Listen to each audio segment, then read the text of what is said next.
Oke, mengisi absennya sudah selesai, kita langsung masuk ke materi pertama ya.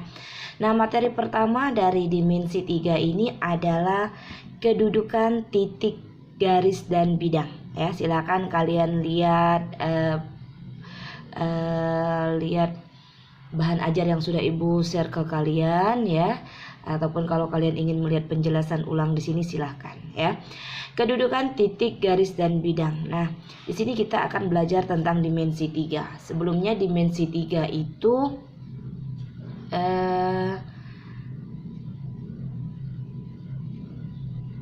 dimensi 3 adalah yang berkaitan dengan bangun ruang ya, yang berkaitan dengan bangun ruang. Jadi kita akan mempelajari tentang menghitung jarak ya, menghitung jarak antara titik dengan titik, jarak titik dengan bidang, jarak titik dengan garis, sudut titik dengan bidang ya. Jadi yang kita pelajari adalah bangun ruang, baik balok, kubus, limas tentunya ya, yang berkaitan dengan bangun ruang. Nah, yang pertama adalah kedudukan titik, garis, dan bidang. Kedudukan yang mungkin antara suatu titik suatu unsur, titik, garis, atau bidang terhadap unsur lainnya dalam ruang dimensi 3 dapat dijelaskan menggunakan gambar balok berikut. Nah, jadi gambar balok ini akan kita gunakan dalam penjelasan untuk menentukan kedudukan titik, garis, dan bidang ya. Jadi perhatikan gambar balok A, B, C, D, E, F, G, H berikut. Nah, ini ya gambar balok ya. Ibu yakin dah kelas 12 semuanya pasti tahu yang mana balok, yang mana kubus ya. Kalau yang ini balok, yang bawah ini kubus ya, ada bedanya. Kalau balok itu ada panjang, ada lebar, ada tinggi. Kalau kubus itu semua sisinya sama. Oke, yang pertama adalah kedudukan titik terhadap garis atau kedudukan garis terhadap titik. Ada dua kemungkinan ya, jadi ini kebolak-balikannya ya. Jadi yang pertama adalah kedudukan titik terhadap garis atau kedudukan garis terhadap titik. Jadi bolak-balik. Yang pertama adalah titik pada garis atau garis melalui titik. Misalnya titik A pada garis AB ya, titik A pada garis AB.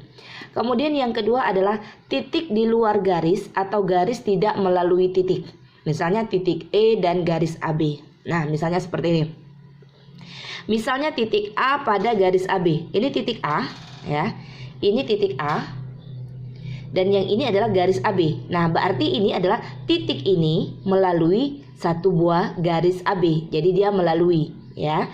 Kemudian misalkan titik E. Titik E dan garis AB. Nah, titik E itu tidak melalui garis AB karena dia tidak berada di posisi tersebut ya. Ini adalah kedudukan titik terhadap garis. Nih contoh. Perhatikan contoh berikut ya.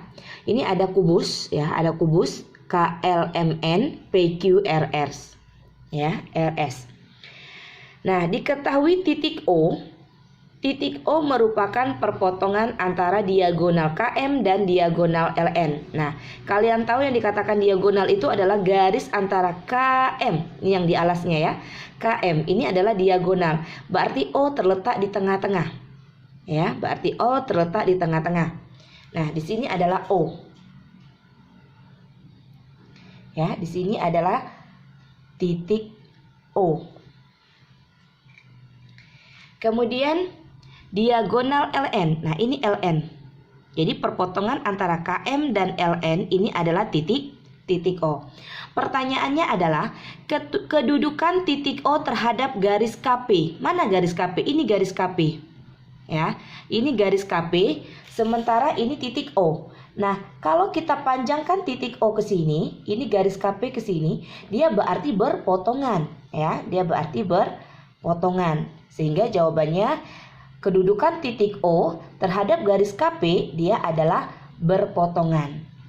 Kemudian yang kedua adalah titik O terhadap garis KM. Mana garis KM? Ini garis KM. Lurusannya garis KM, ya. Ini garis KM. Nah, kedudukan titik O di sini. Garis KM di sini, berarti dia berhimpit ya, atau sama ya, berhimpit, bahasanya adalah berhimpit. Nah, jadi kedudukan titik O terhadap garis KM itu adalah berhimpit ya. Nah, jadi seperti itu. Ini adalah satu buah contoh yang mana kedudukan titik terhadap garis atau kedudukan garis terhadap titik. Ada dua kemungkinan ya. Ada dua kemungkinan. Yang pertama melalui garis itu, yang kedua tidak melalui garis itu. Nah, seperti yang pertama nih, yang A, kedudukan titik O terhadap garis KP ini tidak melalui garis itu sehingga dia berpotongan. Kalau yang B, ya, yang B, kedudukan titik O terhadap garis KM, dia melalui garis ini sehingga dia dikatakan berhimpit. Oke. Ini adalah contoh pertama daripada kedudukan titik.